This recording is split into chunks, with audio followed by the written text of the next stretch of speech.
你坐吧。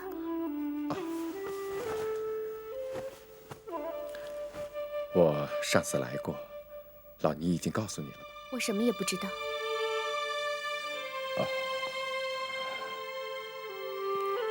常奎娥，对不起，我不知道你的法号，实在是冒昧。繁盛祖歌，你已经让我感到很陌生了。我实在是后悔，不该再打扰你的修行，让你为难，让你难受，实在是我不好。你无论怎么对我发脾气，我都……个人有个人的缘法，佛门是不讲发愁的，佛不审判众生，佛是不会发脾气的，也不送人入地狱。人做坏事是会下地狱的。人是自我惩罚才下地狱的，不是佛惩罚他下地狱的。佛不但不送人入地狱，还去地狱救那些人出来。地藏王菩萨说：“我不入地狱，谁入地狱？”说的就是这个意思吧？你还有一点悟性，佛法鼓励人入地狱去度众生。你不会是走到地狱之门了吧？师父说你有要我帮忙之处，但请讲来。算了，我本来就不该来。佛讲助人，我今天见你，又想帮你，这是我佛跟浅的缘故。你但说无妨，是不是你在皇上那里又遇到麻烦了？是这样，皇上并不知道你出家的事。是你不敢说实话吗？是的，前几天皇上突然问起你，还问起你是否有了身孕。抱歉，皇上很想见你，我推脱了几次，实在是推不过了。皇上说，若是你再不进宫去看他，他就要到宫外来看你。我实在是没有办法，因此我想，想请师父去应付应付。你这不是强人所难吗？让我去帮你演戏，求得你在皇上面前的平安，未免太过分了吧？对不起，我知道是我的不对。其实我本来就不该有这个非分之想。我一看到你，就已经后悔了。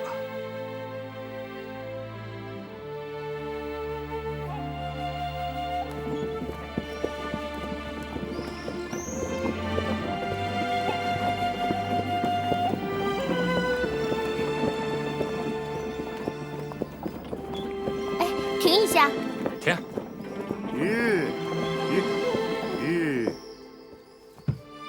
你把这个交给御林侍卫。好。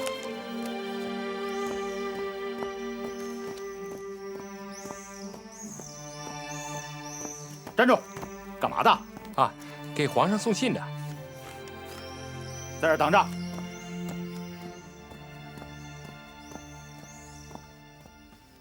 哎呦，你快想个辙呀！发昏当不了事儿，当初干嘛去了？烧的你呀！赏你个如花似玉的宫里人，你不好好的给伺候着，你倒给人家气受。这个我说给你听，你也不懂。哎呦，还最硬呢！你不给他气受，他好好的诰命夫人不当，跑到尼姑庵去出家呀，那不是犯傻啊？李公公，这事儿还有劳您挡挡驾。他要穿的尼姑衣一露脸，那就全砸了。哎呦，你以为人家还会来给你撑面子啊？你做梦去吧！这事儿我办不成了。再说了，就算我挡他驾，不给他奏报，他照样能进宫来。他在宫里待了一回，管事的那官哪个不认得他，哪个又不给他面子？哎，万一他在皇上面前说几句，告你一状，那你可就吃不了兜着走了。我看，人家做蜜不甜，这做醋可就酸着呢。看来是祸躲不过呀。唯一的办法，就是向皇上直说，我看今儿皇上挺乐呵的，趁着他龙颜大悦，也许能躲过去啊。那不成？哎呦，我可告诉你啊，请。晚了，人来了吧？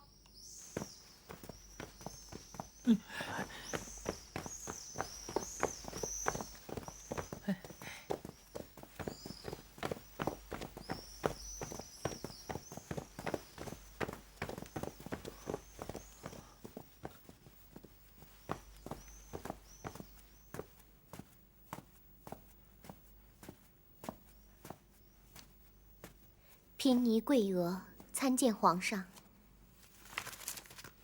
常贵娥，你怎么这身打扮？小妮已经出家很久了。李福全，奴才在。吴启觉呢？把吴启觉给我叫来。这，皇上且慢，且听嫔妮一言。皇上，切不可责罚吴侍卫，他并没有过失，要出家也是小妮的心愿。当初他也不许，并且声称要来奏报皇上。可是小妮的心不可动摇，他也没办法。就是皇上您也管不了佛门吧？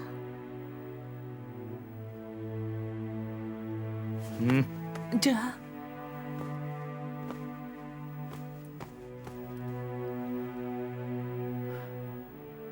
朕这里没有蒲团，坐吧。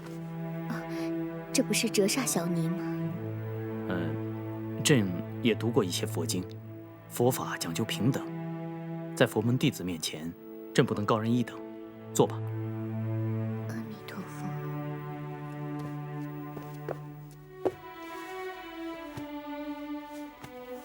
是不是因为吴启觉对你不好，你伤了心，所以才出家的？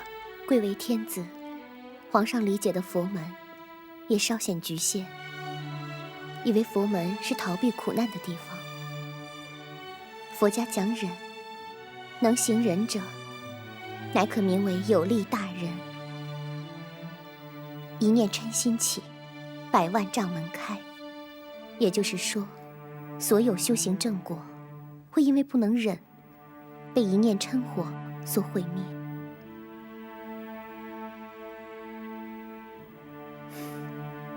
真没想到，你如今已经可以在朕的面前讲佛法了。可惜朕是凡夫俗子，没有修行的缘分。其实皇上也可以修菩提心的。菩提心？菩提心就是善待自己和善待其他人是一样的，要尽你的可能去解脱一切众生的痛苦，使一切众生都能有佛的知见和成就。你说的这个菩提心，朕就有。朕关心黎民百姓，劝农桑及盗贼，赈灾惩贪官，兴修水利，祈求风调雨顺，使四海升平，百姓丰衣足食。皇上所说的菩提心，只是皇上的责任，而非佛门的菩提之心。佛门的菩提心是指心灵的菩提心。人们常常要扪心自问，利己还是利人，还是夺他人之所欲以满足自己的私欲？你所说的有些像是圣人的修身之道。嫔妮有几句实话想对皇上说，皇上能保证不发怒吗？朕在佛门弟子面前早已不是君王了，请直言吧。我为什么要出家？是求得一种解脱。其实皇上的赐婚只是您个人的意志，是不会美满的，又何来菩提之心呢？我之所以出家，是因为我感受到了吴启觉对阿曼的爱，他感动了我。讲下去。我尊重他，成全他，给他留下一线希望。因为有我在，就会永远堵塞这道希望之门。皇上如果真的想修菩提之心，何不从吴启觉和阿曼入手，成全他们，成为天下美谈？到时候，普天之下的人们都会认为，当今皇上是一个有菩提心的君主。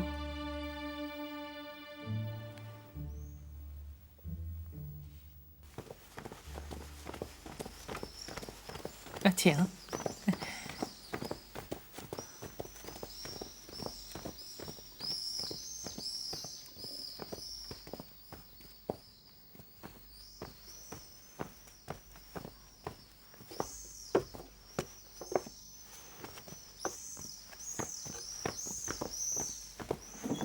发什么呆呀？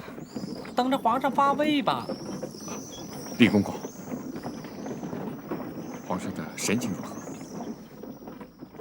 挺怪的，瞧不出来高兴，也瞧不出来生气。吴大人，皇上有旨意，放你3天假。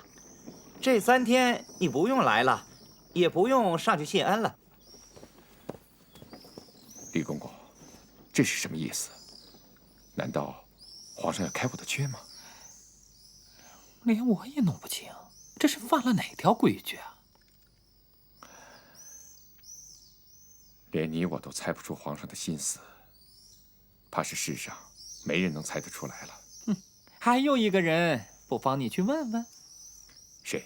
阿曼呐，你知道的。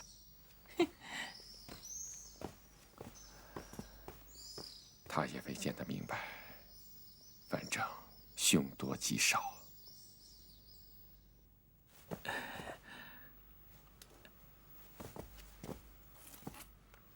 老爷，老爷，您的故乡有个老朋友求见。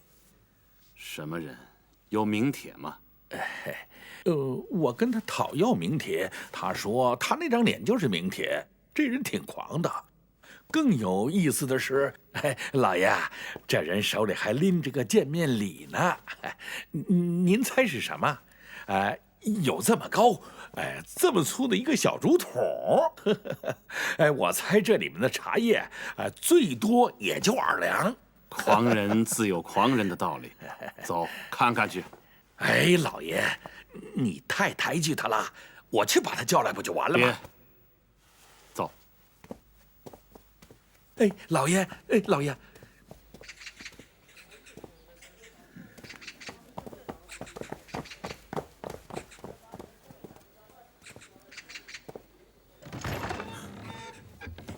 老爷，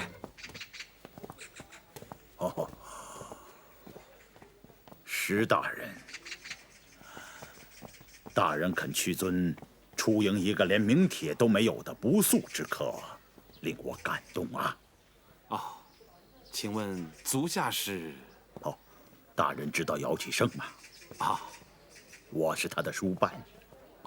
原来是姚志台府上的人，快请进，快请进。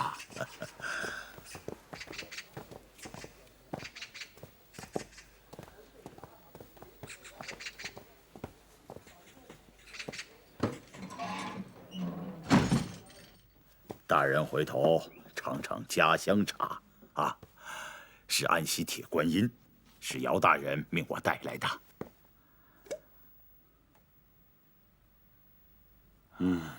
家乡的茶就是香啊！来，请坐，快请坐，请。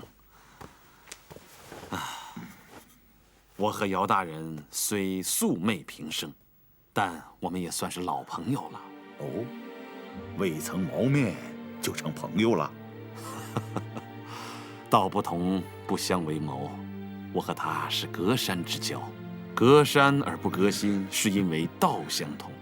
他常常给我写信，我们也算是神交吧。连皇上都说我和他定是亲朋故旧，这还不算是朋友吗？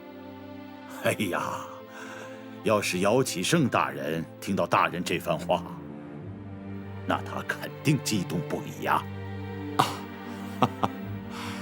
姚公是怎样一个人呢？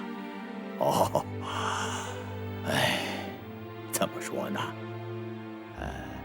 一个极普通的人，只不过他想为国为民做点事情。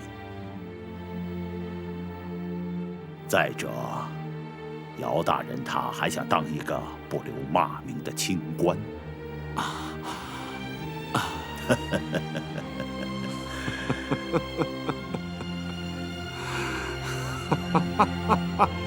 大人为何发笑啊？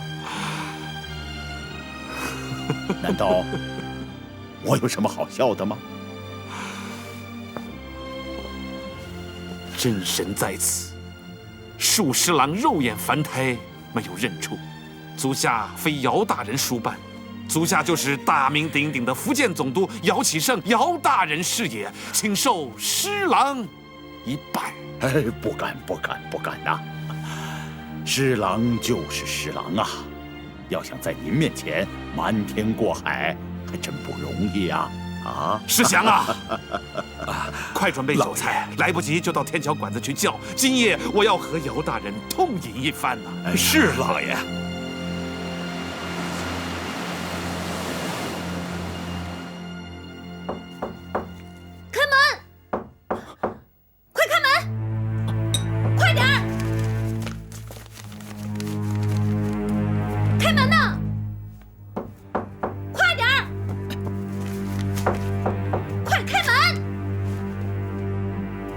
来了！你干什么呢？又插门！姚云姐呢？哎呀，你别疑神疑鬼的，还没来。哎，肯定是在床底下。哎，你别闹了，怎么可能躲床底下呢？我非看看不可。哎，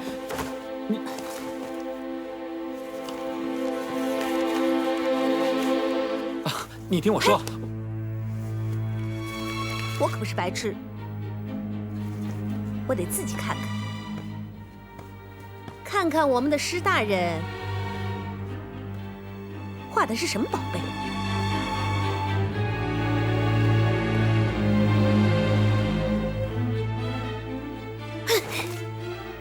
这是什么？你原来在屋里鬼鬼祟祟的，是在干见不得人的勾当啊！我一直拿你当正人君子，太让我失望了。我不过是随便画着玩的。你还在撒谎！我终于明白了，你一直拿我当幌子，我还以为你真带我去澎湖玩呢。原来你是个奸细，我真是瞎了眼了。海龟，你别碰我！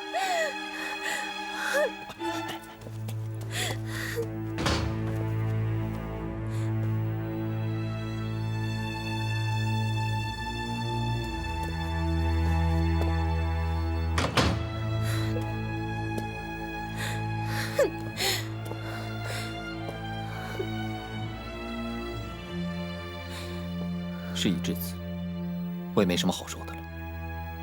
你看着办吧。你要是想要出手，我也只好硬挺着。你还敢嘴硬？你以为我喜欢你，我就不敢告发你是不是？那等着瞧！海龟，哎，海龟，海龟！姚大人此次进京，不知是避见呢，还是升任六部？都不是，我是心血来潮，灵机一动就来了。请。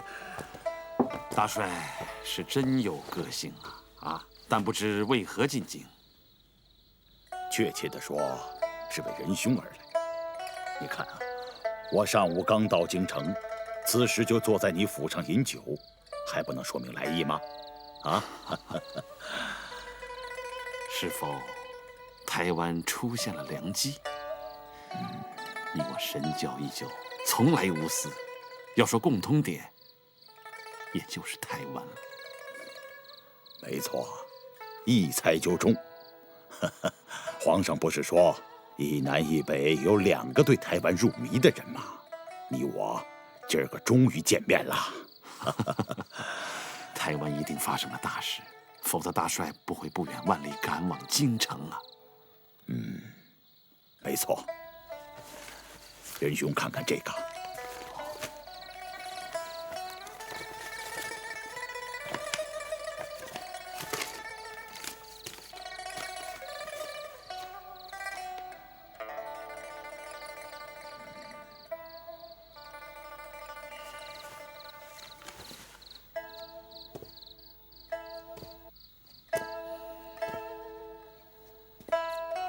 确实是大事啊！延平王一死，他们内部开始火并，势必削弱他们自己的力量，无暇旁顾。在这个时候，阴角玉府定然会成功。当然，饺子当头，以角逼和。如若冥顽不化，势必一角到底呀！仁兄真是个急性子，刚知道这么点信息啊，就把一整套平台方案全端出来了。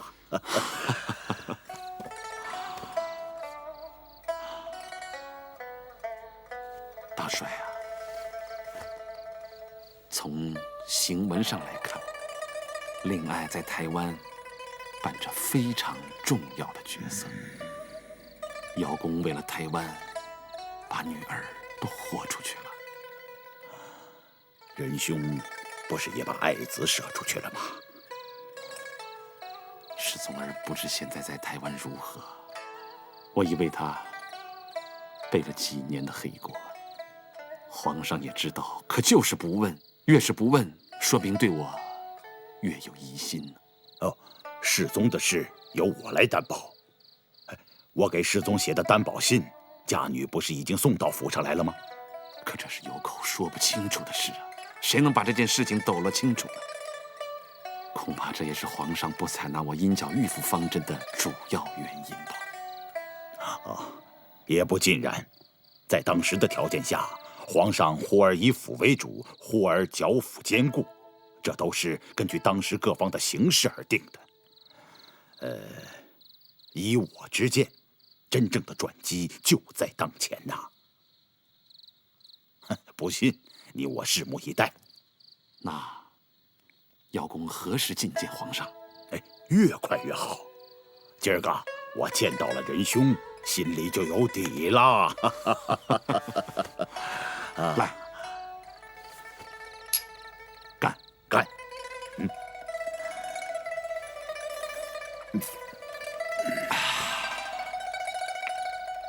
来啊，把酒斟上。是老爷。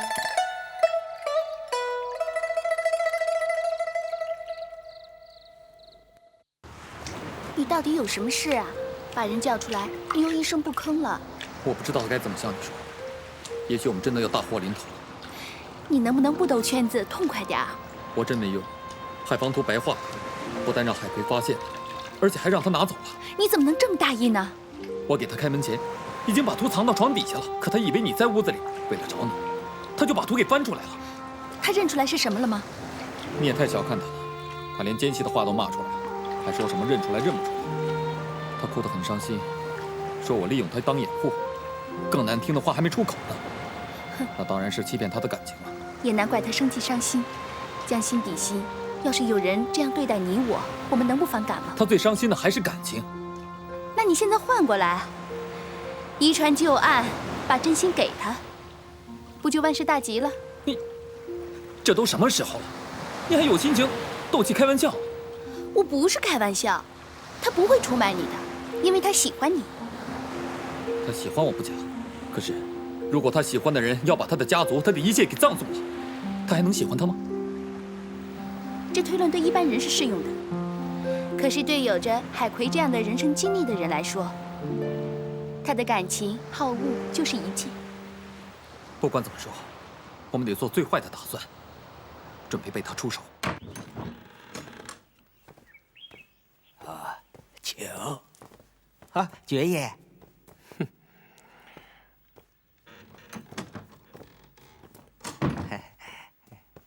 是不是钱又赌光了？我这儿可不是开钱庄票号的，我可没有钱让你吃喝嫖赌。哎呀，小的哪敢得寸进尺啊！小的整天想的就是如何报答爵爷对我的栽培。上回你当着文武百官的面，说出是监国让你把唐妃推下海的，让监国受了惩治。这件事儿你还算是有功的。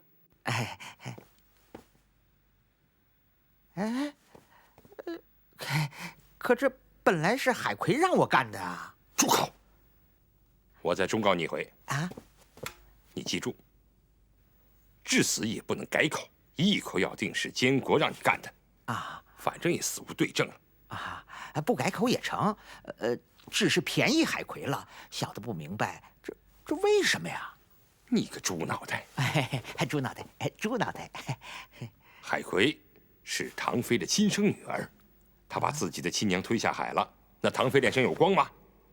哦，就连她刺杀我都忍了。海葵的亲娘如今是太妃，弟弟是延平王，怎么？你还想让他们出丑啊？小的知道了，不说就成了。哎，爵爷，你还有事吗？小的还有更机密的事相告。是。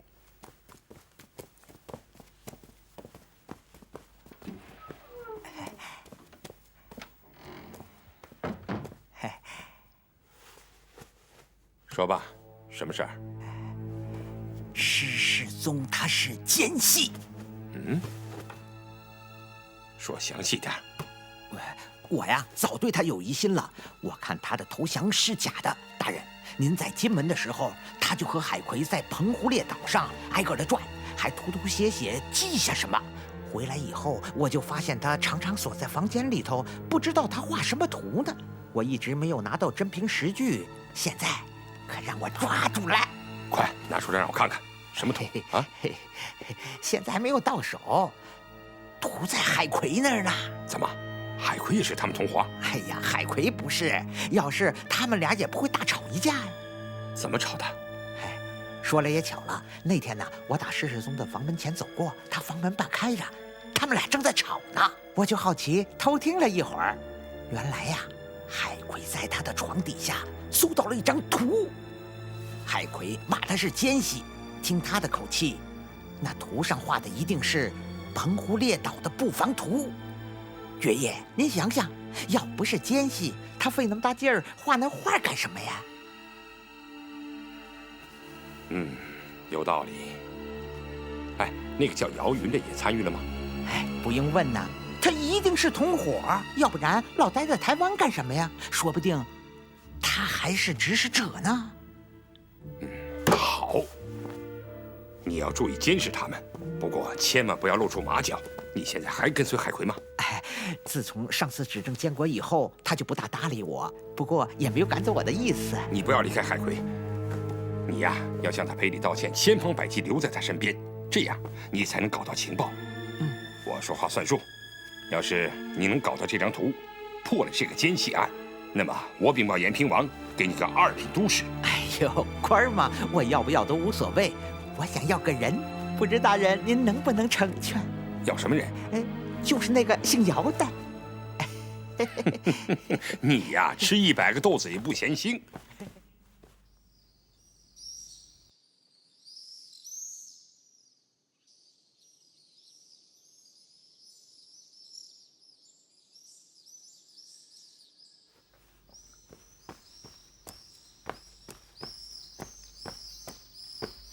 皇上，吴启觉、李光地引着福建总督姚启圣来了，外头候着呢。宣他们进来吧。这，皇上叫起。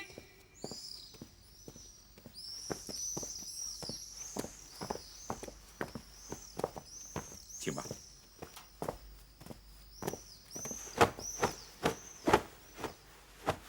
臣恭请圣安。起来吧。谢皇上。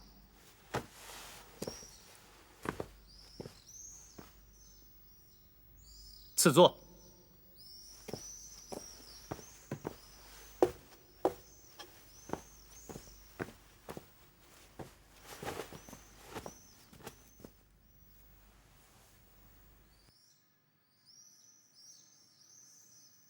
你就是姚启圣。回皇上，微臣正是姚启圣。和朕想象中的相貌几乎是完全一样。朕有个习惯，在看你们这些封疆大吏的折子之时，总通过你们的用词字体来判断你们的德行才智，甚至是性格相貌。说来也怪，10有8九倒是吻合的，落空的不多，对吧，吴启觉？只有皇上有如此颖悟。灵性也是因人而异的。姚爱卿怎么看？回皇上，那是因为经得多、见得广了，自然有了经验。刚才皇上用的是推断的办法，这跟审案是一个道理。3个人3种说法，真是因人而异。姚启圣的这种说法是最不讨好，但只有他说的是对的。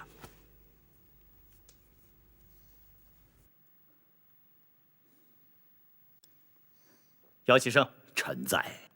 你身为一省的大吏，有什么事可以给朕写奏折？为什么非要亲自跑来觐见呢？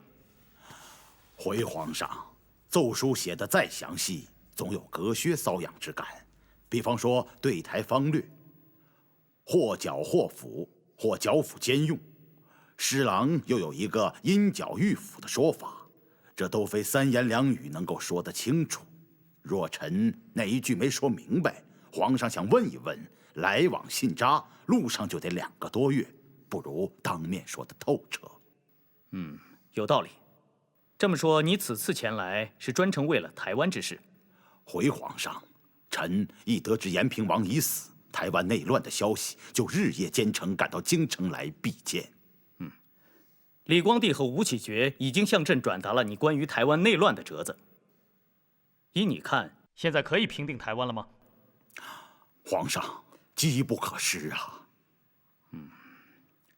你的奏折朕看了3遍，可是打台湾须得靠水师。福建水师提督万正色却跟朕说，台湾异常难攻，且不必攻，还说台湾敌将勇猛无比呀。姚爱卿，你对此有何看法？你知不知道这个万正色到底是怎么想的？回皇上，有此想法的不只是万正色一人，拉哈达、赖塔也都怕他要命。这是一群贪生怕死之徒。姚启圣，你的言辞比朕的还要激烈。吴启觉，臣在。你读读，朕是怎么回批万正色的折子的？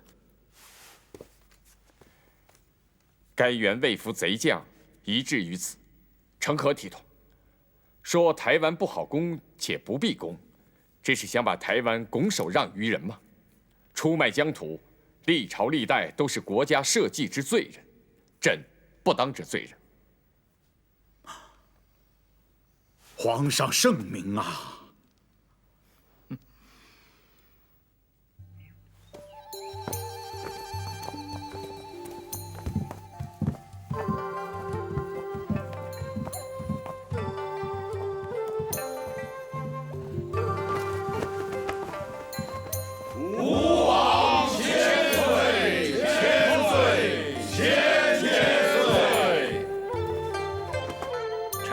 冯锡范禀奏延平王：遵照我主旨意，臣拟就3份谕事，请延平王亲口宣读。众臣平身。谢主闻。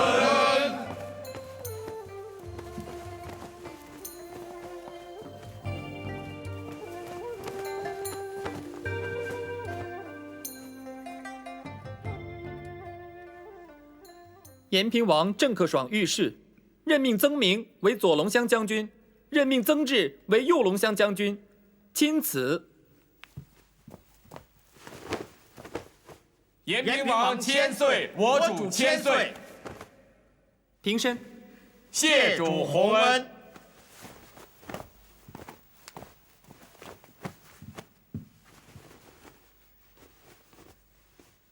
延平王郑克爽谕示，任命冯锡圭为兵官，任命冯锡义为刑官，罢谢贤公官职，钦此。延平王千岁，我主千岁。平身。谢主洪恩。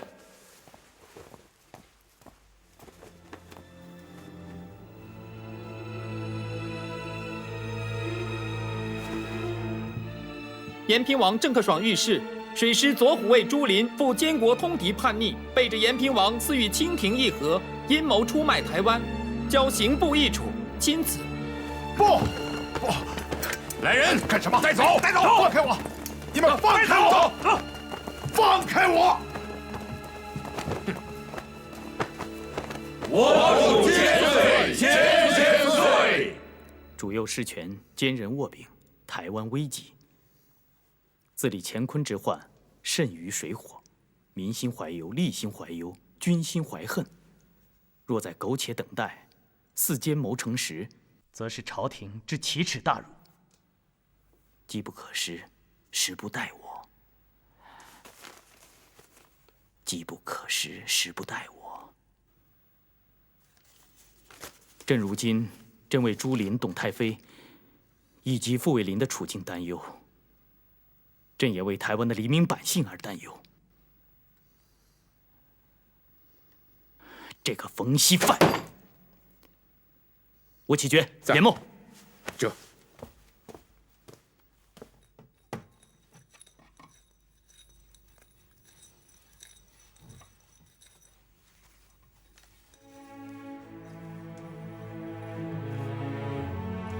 既抚明珠，贼中必趁离扰乱。宜趁机抵定澎湖台湾。总督姚启圣、巡抚吴兴作、提督诺迈、万正色等，与将军喇哈达、侍郎吴努春同心合制，将绿旗州师分领前进，务期剿抚并用，抵定海疆，无误时机。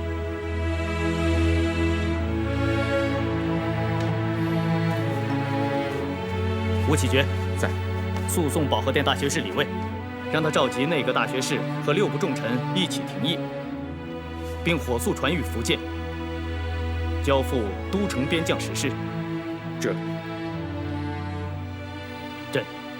要借傅卫林这份密报，在朝廷营造出临战前的紧张之气，以此来震撼宗室诸王连同朝中重臣的胆怯和疑虑。对了，你把这份密报送给侍郎。让他看一看，他自会明白朕的用意。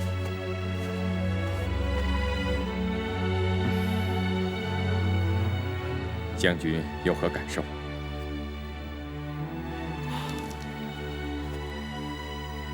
台湾王室衰微，冯氏篡权，东宁府走马换将的消息，姚志台已告知了我。台湾自立乾坤的狂热者窃居要进，冯锡范正准备王袍加身，台湾局势的恶化，将迫使皇上不得不当机立断，做出决定了。将军，是否还有简奏要我代呈皇上？谢皇上以密报使臣，谢侍卫大人亲临指教。请转奏皇上，侍郎虽愚鲁笨拙，但深知皇上怜爱信任之情。为阻隔台湾自立乾坤之患，侍郎愿依全部才智和忠诚，接受宗室诸王和6部重臣对侍郎的全部考察和看审。花溜鼓角，老将风云，吴启觉为将军祝福了。多谢侍卫大人，先告辞了。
对我的思念，醒来却不见你的倩影，只见海天相连，相